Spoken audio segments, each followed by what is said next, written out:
Akalar 3 yildan beri mana shu yerga kelaman deb orzu qilib yurganman. Sababi bu sohaga juda ham qiziqaman, sizlarga ko'p aytganman. Yukim bo'lishiga qaramasdan keldim, trakimizni ko'rsatib qo'ying. Bu orqasida tog'am rosa chiroyli fon bo'lib turibdi.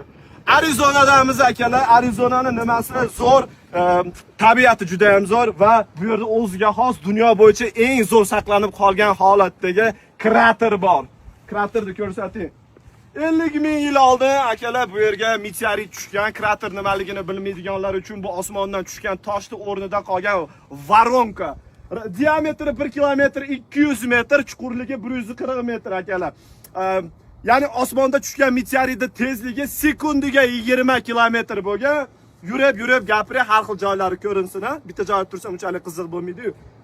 Va kuchlanishi 10 megatonna bo'lgan. 10 megatonna atomli bomba bilan hisoblaydigan bo'lsak, Hirosimaga tushgan atomli bombani 600 tasi bilan teng akalar.